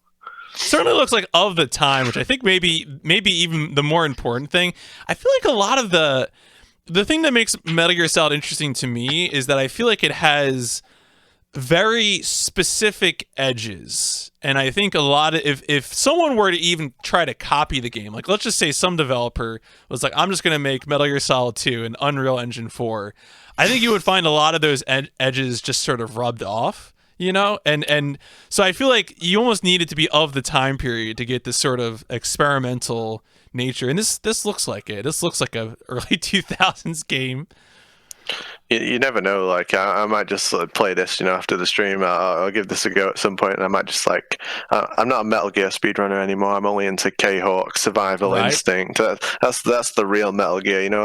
Metal Gear was just trying to be like K-Hawk Survival Instinct. Here we go. We got a question from. Wait, let me make sure if I say this right. I'm going to say Mayu-chan, or is that? Am I saying that username right? I hope it's right because that's how I would say you it. Say, okay, all right. I'm going to say Do you have a favorite speedrun memory? Very broad question. Have fun interpreting. Yeah. When I did. I love doing commentary on speedruns. I love doing commentary for races as well. D-Limes was doing a Metal Gear Solid 2 run for ESA Online, and he had me and Plywood commentating with him. And then halfway through the run, the donation reader came in, and it was Joshimus. And I can very clearly remember seeing Joshimus do the speed run, and I was like, how cool is this guy? And when he like joined that run and he was doing the hosting, I was like, it feels like everything's come full circle now. It's like I'd seen him as an outsider, looking through the window, wanting to be not necessarily wanting to be a speedrunner, but wanting to be involved in this world. And then I was just like sat here with him on a run. I think I messaged him after just to say like tell him about that, just because I just thought it was like kind of cool. That's just like a powerful memory that kind of sticks out. No, I think I have a similar one too, because I think I had also, maybe before that had watched in like 2013 Joshimu streams, and then when I went to ESA 2017, I was like trying to get Just Cause 3 set up on a practice computer, and like Joshimu just sort of walked up behind me to like talk to the person next to me, and I was like, oh my god, he's right there, and also like, holy crap, he's tall, which I think is everyone's reaction when they see Joshimu's in real life. Super tall. Yeah, he is really, really tall. Big John as well. Like, he's not kidding with the username, because he was like much bigger than everyone else at ESA. Like I knew he was going to be in there, and I seen his runs and stuff, and then like I didn't take me long to spot him. He walked in, and it was like, that's Big John. Like that was a cool moment as well. He's one of the friendliest people you'll meet in speedrunning as well. Mayo-chan also brings up, have you ever played the Winback? Because I remember Winback as like sort of it's a game I have not played in like 25 years or something. Like I think I'm probably like maybe like 20, but I remember it being a game that was like half QTEs, half like really, really bootleg Metal Gear action. Have you played that game at all? No, Joseph Joestar streams it. Okay. That's why she's mentioned that in the first place. But Joe streams that on Twitch. I've watched him play it, and I never played it when it was current. Again, it looks like one of those like. It kind of looks like one of those hacky like half finished games, like rough games, I guess. It's like back in the day when old people like me and PMC, we used to buy games. We didn't know if they were good or not, because we could only ask people around us or buy magazines which were paid by people to tell us that games were good. So it was just a risk. Every time you bought a game, it was a risk, and they used to trick you by making the back cover look really, really good. I think one of the best examples is Breakout. Breakout almost makes itself look like an action game from the back cover, and it's literally what are those games called where you like send the ball back and forth and destroy blocks? Oh, Breakout, right? Yeah, Breakout. Yeah, like they would just trick you into buying their games, and Winback looks like a perfect example of a game that's going to trick you into buying it back in the day. If I had to make a complaint about gaming magazines of our youth, I think the weirdest complaint is how much and I don't even think this was necessarily intentional or malicious, but the extent to which they were caught up in trends. Like, genres come in and out of vogue all the time, right? Like, that's just a natural thing. And I think you would find a lot of those, like beat 'em ups, right? Like arcade style beat 'em ups getting low scores, even when if you were a beat 'em up fan, you probably would have loved the game, right? Like, and it's just one of those things where I feel like that's the like lack of breadth. Because I feel like now, if you go online, you can probably be like, I know this writer this writer knows mech games. Like, they know this, and you can follow them for it and get that perspective. But like, if you're getting like EGM or something, you're not going to have that same luxury. Yeah, I know there's a lot of people who collect these magazines and still have them from back in the day, but I'd be very interested to read some of the articles. I can very clearly remember when Need for Speed was coming out, Need for Speed Underground, and there was like a full 2-page cover where it was like, it's an open world game, you're going to be able to like get out the car like Grand Theft Auto, and I bet if we go back and look at these magazines, they were mis-selling us on all kinds of stuff, but by the time the game comes out, you totally forgot what was written in the magazine. Like they were just building hype. As well. Okay. Mini Omega King asks, would you be willing to participate in an MGS3 quiz show? But Mini Omega King made all the questions, checking game intricacy knowledge, not lore knowledge. I think, Minnie, for all the crazy ideas I've had that you've jumped in on, it would be rude for me to say no for any crazy idea that you have that you want me to jump in on. So yeah, I would participate in that. And I think like if it's not about lore and it's about the game, I'm definitely going to win. So yeah, 100%. Wow. All right, call your shots. Okay. All right, Skiller here, I think, is asking a question that has too much work in it, because Skiller wants you to do a lot of ranking of like favorite to least favorite in games you've run, and that sounds like a lot of work to me. But I am kind of curious about what led you, because a lot of the games on your speedrun.com profile are Metal Gear series games. What happened with some of these other more obscure ones? I see the ones that jump out to me here are Spawn, Virtua Tennis, and Battle Arena Toshinden. What's going on there? Battle Arena Toshinden's the easiest one to explain. Tyler was in a Discord Tyler 2022 is a Metal Gear speedrunner who runs some really weird games on the sly. I had never played that game before. I did that speedrun and I've never played it since. He was on a Discord at like 5 o'clock in the morning. I was like, what the hell are you doing? He was like, he was playing this girl character. He was like doing this dash attack repeatedly at this person. He's like, oh, I've got this, there's this infinite combo, and you just got an infinite combo every single character until you get to the end. I was like, that's so dumb. Send me the ROM. And then so I did a speed run of it as well, and it was just ridiculous. And I don't recommend that game. It's not a good. It might be a good fighting game, but how we were playing it was just really stupid. And yeah, the less said about it. I mean, I can't believe I devoted that much time to explaining how I feel about Battle Arena Toshinden.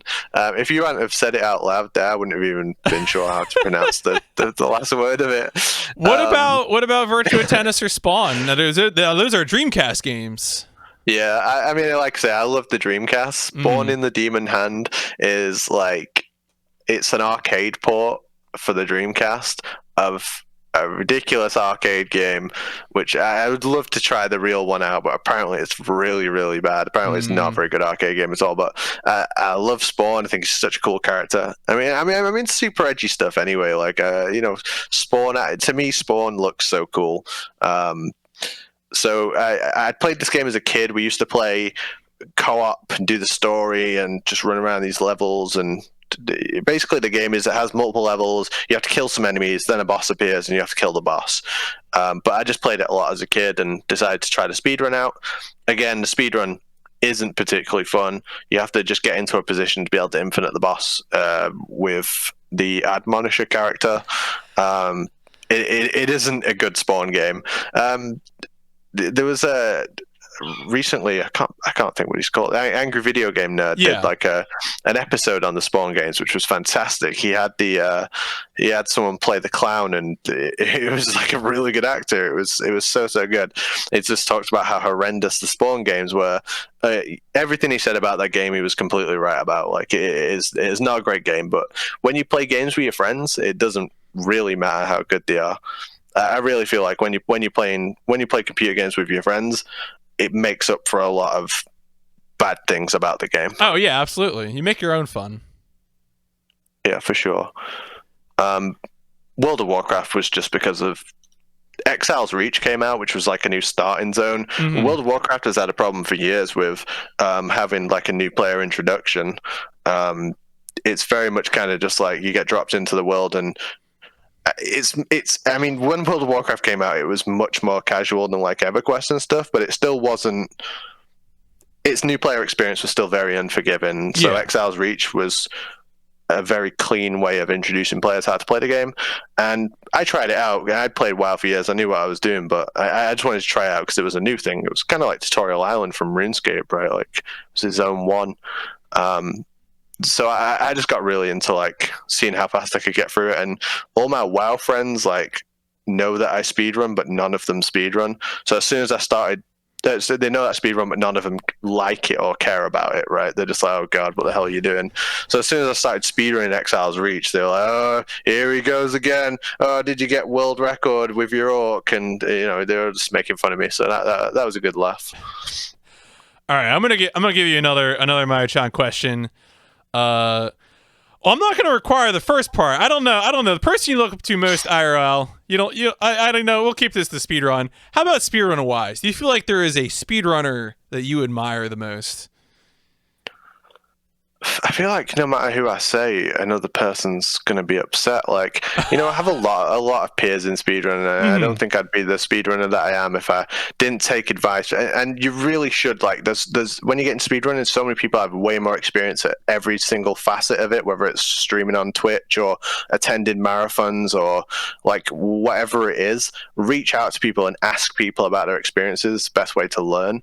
I mean, D-Lime's 13, I'd have to say I look up to the most. Like, he's one of my closest friends, and I feel like if we hadn't met through speedrunning, we just met in person, I don't think we would have been friends. I think we connected through this hobby, and our own personalities changed because of meeting each other.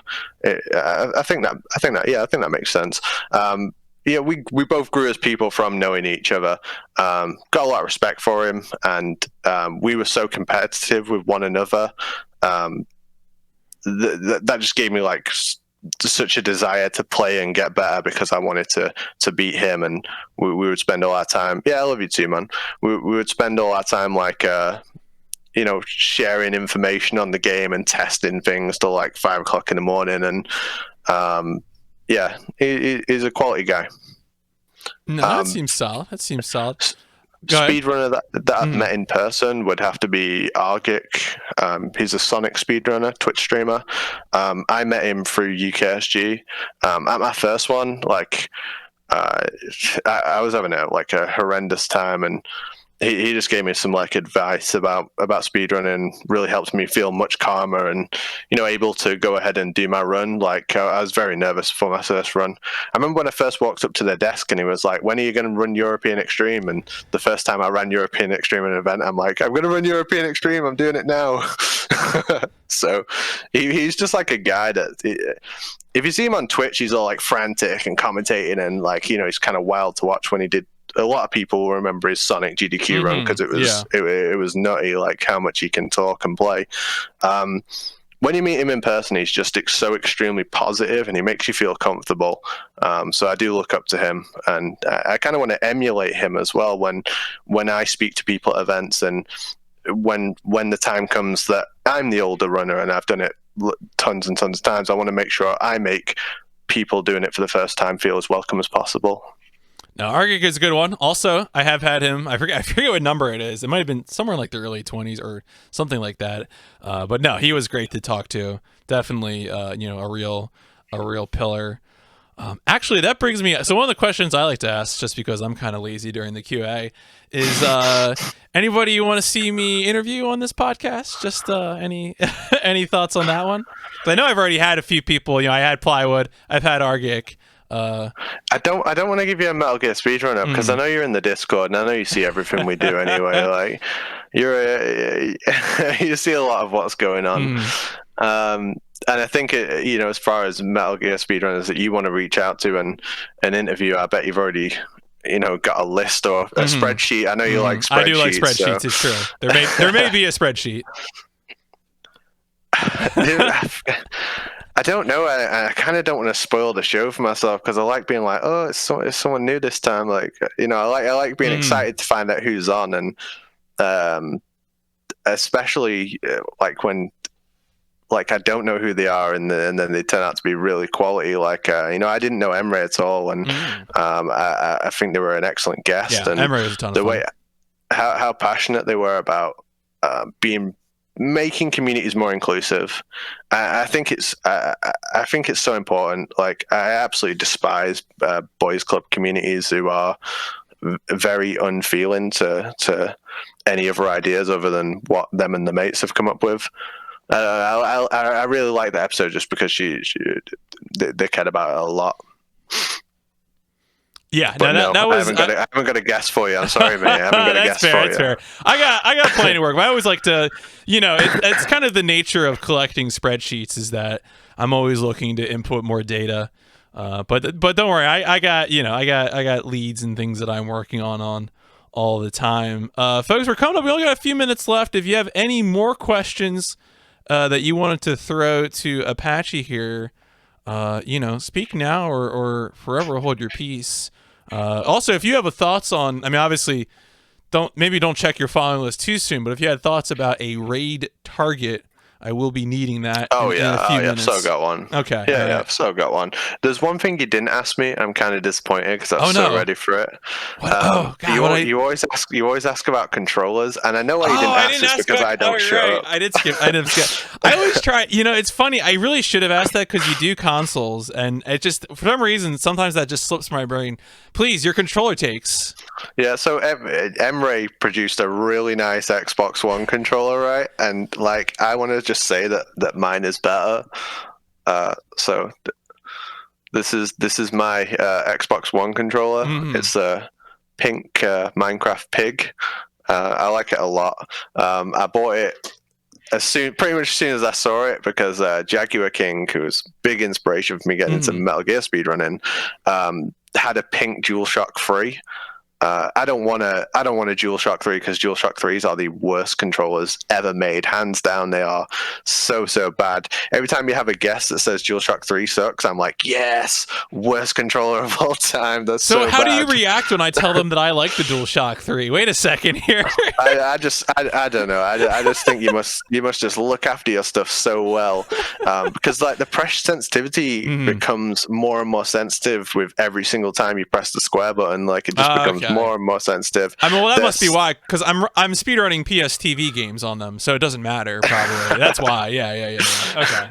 If you sneeze on a DualShock 3, it will fly out of your hands. It's so light. They break easily. Like the triggers are horrible. I obviously speedrun on PS3 because of Metal Gear Solid 3, but I use a DualShock 1 adapter, so I use DualShock 1s, which I go through a fair bit as well. Like I think I'm on my third or fourth one at this point. Yeah, those are the hefty ones. I feel like those are definitely. I haven't had the chance to hold a DualSense controller in my hands, but comparing DS1 through 4, one's definitely the heaviest, right? Yeah. Oh, for sure. Yeah. For sure. Yeah.